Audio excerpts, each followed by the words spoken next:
Então, eu quis deixar vocês ali nesse intervalo, porque, né, ele fica enfurnado lá no quarto dele, né, o John, né, John Nash, e caramba, né, aquela tensão de ter que fazer alguma coisa e tal.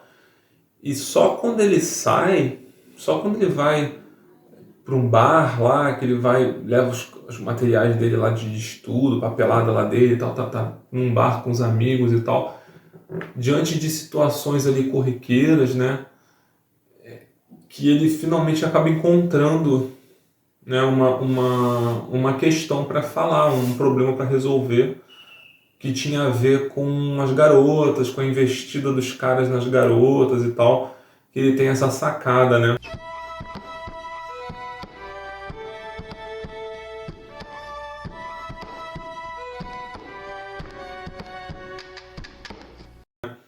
Então ele lá enfiado no quarto, ele não teria visto isso. E é interessante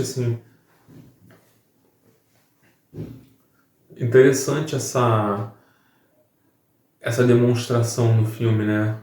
Às vezes você fica muito enfiado com a cara no problema e você não sai, às vezes fica difícil você ter inspiração. Quando você sai, acontecem as coisas diante de você e você não deixa de estar com a cabeça no problema.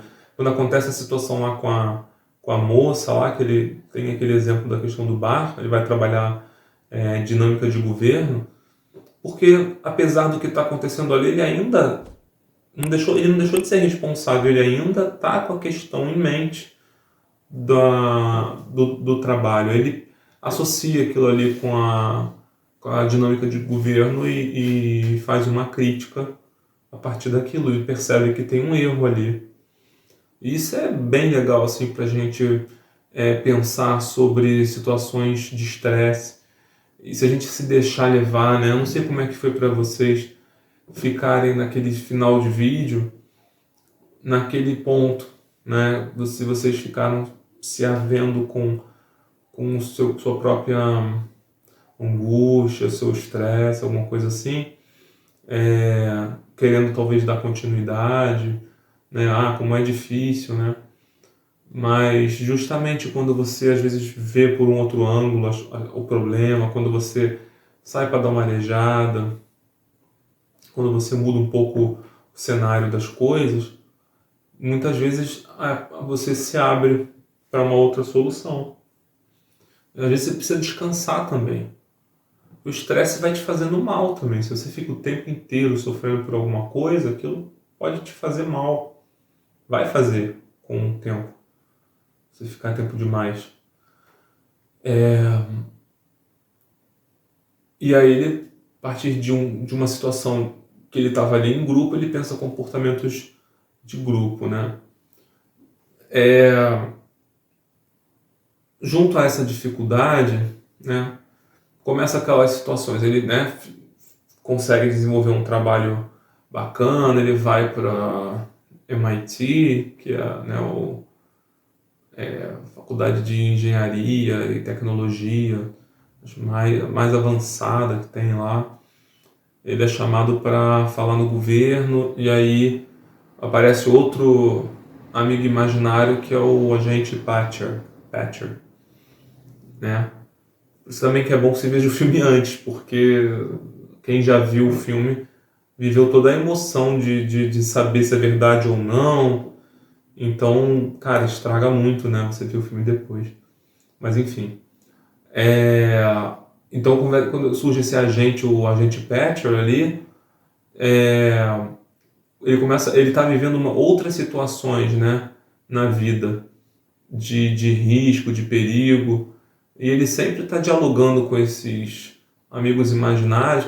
A gente Pet não é exatamente um amigo, né? Mas enfim, né, uma pessoa ali, uma alucinação. E, bom,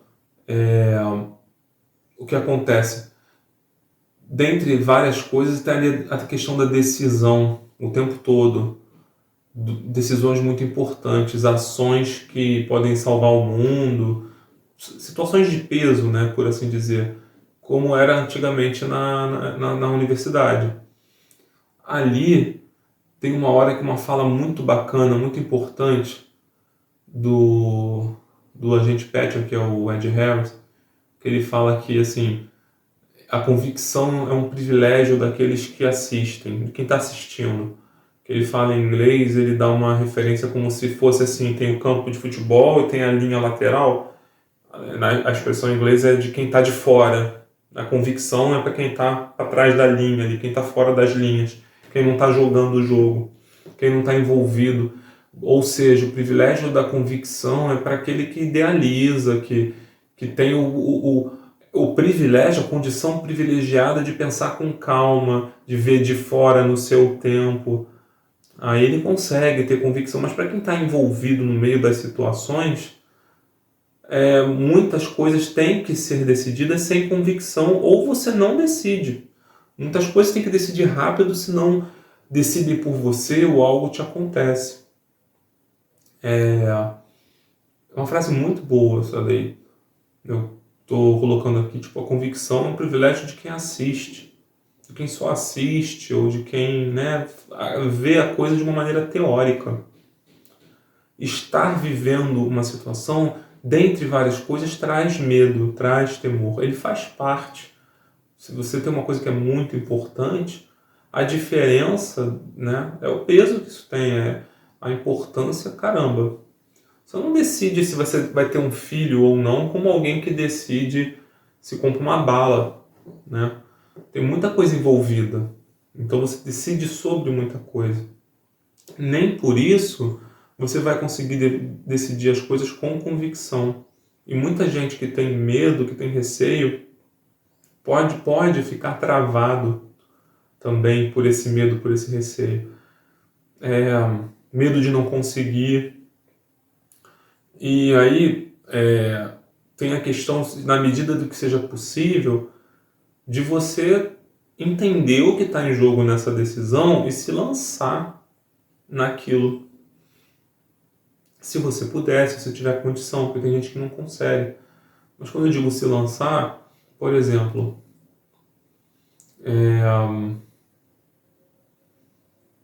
eu vou viajar sozinho, por exemplo. Pode acontecer muita coisa ruim. Você está mais vulnerável por estar só, né? Não conhece ninguém para pedir ajuda e tal. Mas o sentido de aventura também, se não tiver risco, não tem aventura. Se for uma coisa que você possa morrer, se você não estiver se arriscando, não tem graça, vamos dizer assim. Não é que a graça é você morrer, mas você não está arriscando nada. Não é uma aventura, pode ser alguma coisa interessante, mas não é uma aventura. Né? Quando você vê um filme, né, por exemplo, de aventura, geralmente né, geralmente não sempre, a pessoa está ali correndo risco de vida. Por exemplo, sei lá, Indiana Jones, um exemplo clássico. O tempo inteiro o cara quase morre. A maioria dos filmes, né? Porque o cara foi lá e matou não sei quantas pessoas. Na verdade, assim, é que o cara está o tempo inteiro em risco. A ideia da aventura coloca ele em risco o tempo inteiro, né? Como uma espécie de um tipo de um sensacionalismo, para causar na gente aquela sensação da aventura que ele está vivendo. E, bom, para conviver com isso, com a possibilidade de um erro, né? Você precisa realmente ter uma certa convicção, não da alternativa que você escolhe, mas a convicção de que não tem como você estar totalmente seguro, a par de tudo, quando você decide alguma coisa, que sempre pode dar alguma coisa errada. Você vai decidir baseado naquilo que você acha que é melhor, procurar ter uma boa decisão. Mas às vezes você pode procurar ter uma boa decisão e ficar tipo assim, 51% para um lado e 49% para o outro, sabe? Mesmo assim, você pode decidir a partir disso. Tem coisas que não tem como você chegar em 100%. Outras até talvez tenham, mas é difícil. Então, assim, é preciso admitir a possibilidade do erro. para que haja um mínimo de serenidade. E você, mesmo com o medo, você não precisa deixar de ter medo para decidir. Você pode levar o medo em consideração. É apesar do medo. Quando eu digo apesar do medo, é colocando na balança, pesando. Apesar de, é pesando esse medo. É com o medo, não é retirando. Esperar o medo passar para fazer. É um enfrentamento. Por que é enfrentamento? Justamente porque você está enfrentando o medo, você está enfrentando aquilo de que você tem medo.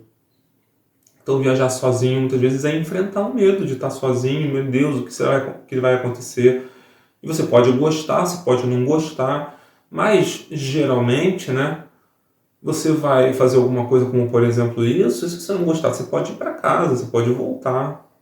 E você pode fazer amizade na viagem também, né? Não quer ficar sozinho, conhece alguém, não, né, pode viajar, quer viajar sozinho, mas você não tem ninguém para viajar com você, você pode viajar com um grupo, né, que é uma maneira ali intermediária de encarar isso. Ainda assim, você foi sozinho, né, de casa, né? Então, assim, enfrentamentos, né, ou viajar, por exemplo, não é uma coisa ruim para você, né? Se você vai, eu quero, nunca fui, eu acho que vai me fazer bem. Aí vale, né, de repente, a pena, né? Não estou aconselhando, né? Eu tenho que ter um cuidado aqui também para não mandar ninguém fazer nada. O que eu estou dizendo é que, né, a partir de um exemplo onde a pessoa quer viajar sozinha, mas tem medo. Tá? Eu estou pegando exemplo que a pessoa quer, não sou eu que estou dizendo vai viajar que é bom. Estou pegando assim que a gente quer fazer as coisas e às vezes não vai, eu tenho que fazer uma faculdade, será que eu vou gostar? Você não precisa fazer a faculdade inteira para saber, você pode visitar, assistir uma aula, você pode perguntar para alguém que é formado, você pode assistir vídeos de pessoas formadas naquela área, por exemplo, sei lá, fisioterapia.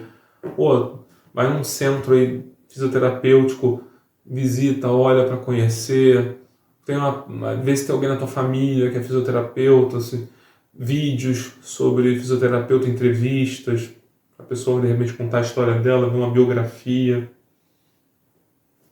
Tem maneiras de você se aproximar desse mundo sem ter que fazer uma faculdade inteira para ver se vai gostar ou não. Agora, alguma faculdade, se você for fazer, também você vai ter que fazer inteira, né? Nesse sentido assim de que uma hora você vai ter que escolher. Talvez se você for, por exemplo, massoterapeuta, você não queira, não precise fazer uma faculdade. Mas se você for fazer, cara, não sei se eu vou fazer direito ou se eu faço administração. Se você tiver entre uma hora você vai ter que fazer, escolher, fazer. São essas as opções que você está contemplando. Não é tipo assim, você camelô, você advogado. Se você quiser, não, eu vou criar meu próprio negócio, você camelô, vou fazendo. Você já está decidindo o que você vai fazer também. E aí você também pode fazer uma faculdade de administração também. Não tem um curso, né? Mas a questão toda é você enfrentar uma delas, né? Quando você decidir e não ficar esperando, por exemplo, o medo passar. O medo é uma maneira como você faz as coisas. O medo pode, como eu já falei, te ajudar a você se cuidar. Então, assim, após, né, voltando pro filme, após esse contato com o serviço secreto, ele conhece uma moça, que é a Alicia Lard, que é vivido como é que é o nome dela? A Jennifer Connelly. Ele conhece ali a Alicia Lard, eles saem juntos e tal. E ali, quando eles saem juntos, ele vai num jantar, né? E tem uns caras que estavam olhando, assim, e ele já começa a estranhar, sabe? Assim, de ficar meio paranoico. Grosso modo, né? Tô falando. Já começa a achar que é tudo com ele, que imaginar coisas e tal, já começa a agir como se tivesse em perigo, começa a ver mais do que realmente tem, né? Ele é uma pessoa que já está alcançando um certo reconhecimento e tem muitas razões pelas quais os dois caras que ele viu lá podem estar olhando para ele. Podiam estar olhando de repente até para a mulher dele. Não parecia não, mas pode, né? E ele não sabe. Mas o filme já dá a entender a suspeita e tal, como se fossem pessoas que estão atrás dele, espionando.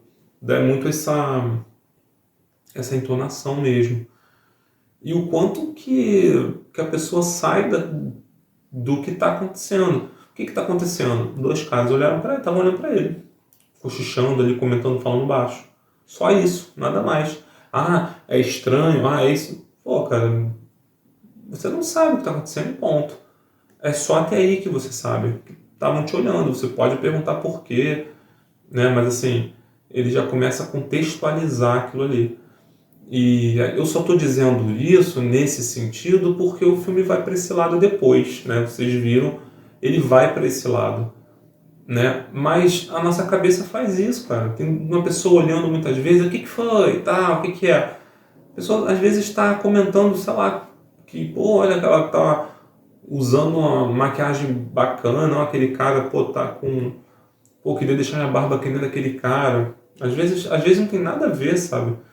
E você não tem acesso a isso. Então, é um tipo de preconceito mesmo. Assim, você faz um conceito prévio e pronto, e não importa muito o que os outros digam. Daí disso, ele já começa a ver mensagem secreta por tudo quanto é lugar que ele vai. Já começa a enxergar um monte de coisa que, né, que não está ali. Ele vai evoluindo nisso de ver coisa onde não tem. Que pode ter. Pode ter e pode não ter sempre. Sempre pode ter, pode não ter. Pode ter um avião vindo na direção aqui da casa ou não. Eu vou ficar olhando na janela constantemente para ver se vem algum avião, sabe, caindo, sabe, sair do que está acontecendo, sabe. Não estamos em guerra, não é uma coisa que costuma estar acontecendo. Tá na cabeça da gente, né? E tava na cabeça dele. Ele vive de tal maneira as coisas que ele deixa de importar o que está acontecendo, passa a importar mais o que ele pensa. Por isso eu estou falando de egocentrismo também. Aí passa a ficar o quê? Em alerta constante. Aí o que eu vou dizer, o estresse faz mal. Aí ele passa a estar extremamente estressado porque ele passa a viver essa vida de espionagem, de serviço secreto e tal, como uma das possibilidades mais próximas dele. Então ele começa a viver aquilo de verdade. O que era uma suspeita não se confirma, mas ele passa a viver de verdade. Aí, né, junto a isso, difícil dizer o quanto é a partir do problema, o quanto o problema é efeito da maneira dele de viver, mas aí, né, a imaginação dele ali, a esquizofrenia dele, obviamente, não ajuda nem um pouco, né, nesse sentido. O medo passa a tomar conta. Ele tá conhecendo a Alicia, né? E tal, mas ele começa a viver uma vida cada vez mais restrita, aquela coisa de preservar ali o trabalho dele, privacidade, segurança, não sei o quê. E esse medo toma conta também porque cada vez a coisa aumenta mais, é segurança nacional, sabe? O cara tá toda hora salvando o mundo. Ele fala isso, ele chega a falar quando ele vai no Pentágono, né? Fala com uma certa ironia.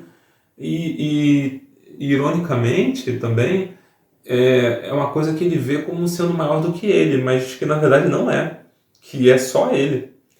Aquilo não está acontecendo, então não é maior do que ele.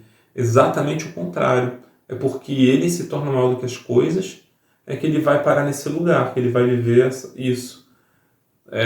Porque as coisas não são maiores do que ele. A vida que está acontecendo na frente dele não é maior do que a vida que ele imagina, do que a vida que ele vive.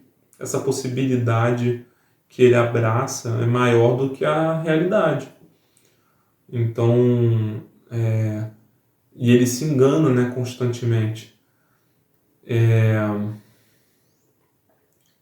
uma coisa legal, que eu estava falando sobre medo, enfrentamento, um outro aspecto, né, insegurança, o medo, quando ele vai falar com a Alicia, né, quando eles estão naquela hora na cena do parque, eles estão num lago e tal, antes dele se declarar para ela, dele falar alguma coisa para ela, ele já tinha vivido uma outra situação em que ele fala de uma forma mais direta ali para a moça, ele leva um tapa, né?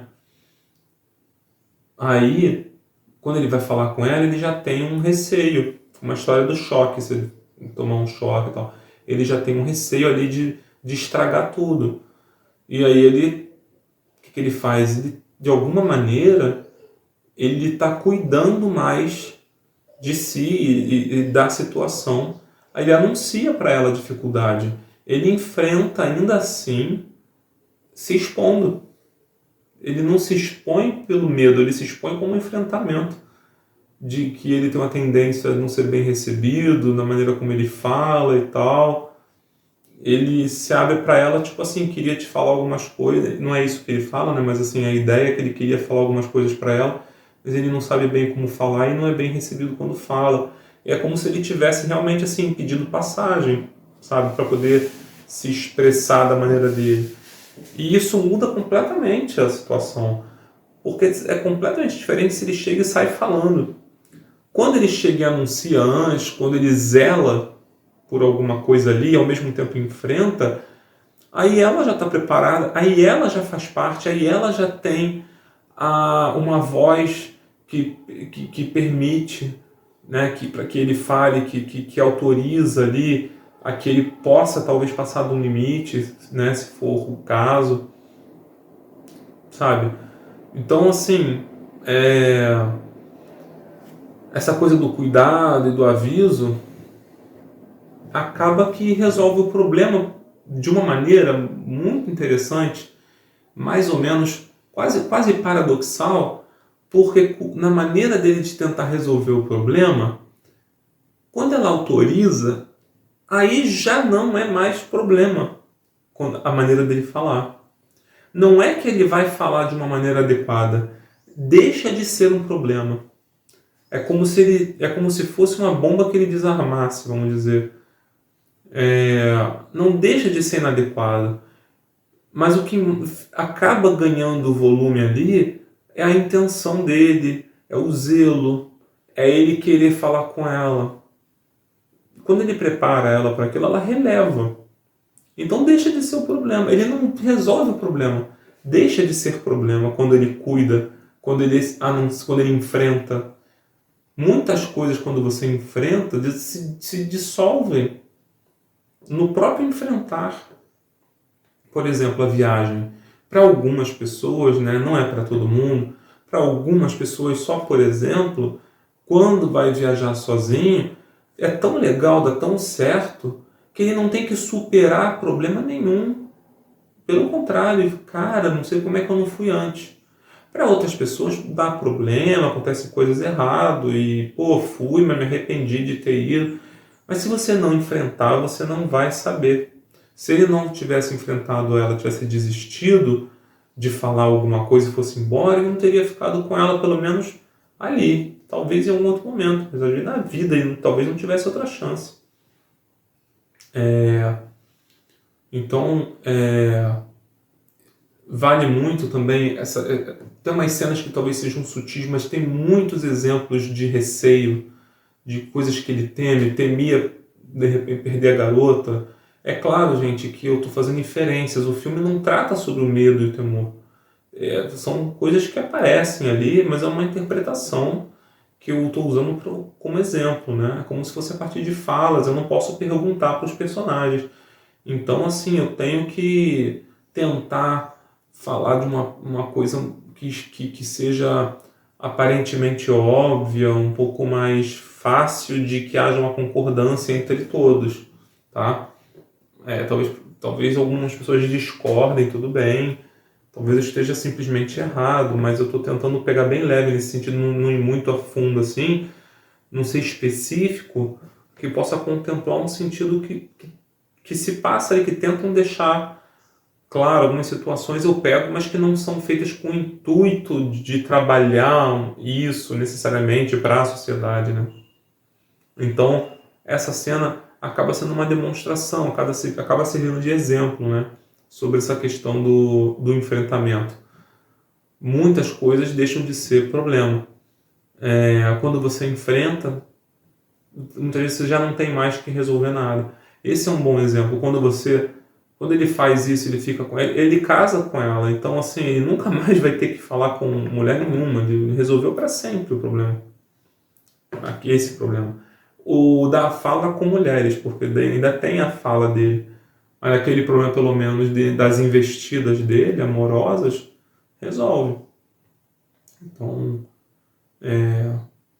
bom para ele, né, cara? Vale a pena, valeu a pena para ele. No geral, vale a pena. Não é que vai dar certo sempre. Não é uma fórmula, não é uma promessa de que se você enfrentar vai dar certo, sabe? É o que eu fiz nas críticas dos vídeos anteriores, passar os passos certinhos. Pô, cara, para ele teve que ser dessa maneira porque ele tem uma dificuldade, tem tudo a ver com a história dele, a maneira que ele fez para falar com ela. Vocês viram um filme, o cara, pô, tinha uma dificuldade. Vocês não precisam necessariamente fazer isso. E nem toda mulher vai responder, vai reagir que nem ela reagiu. Tem mulher que vai estar mais interessada, menos interessada. Chega ali, todo educado, considerado, a pessoa te distrata. Ele está ali num contexto, ela era aluna dele, estão num parque, quer dizer, o cara não está na boate, outro país, tudo isso, né? Não tem fórmula, não tem como mesmo. Agora, o enfrentamento de uma maneira geral, você realmente a luta atrás do que você deseja e tal. E se você estiver errado, você também pode aprender.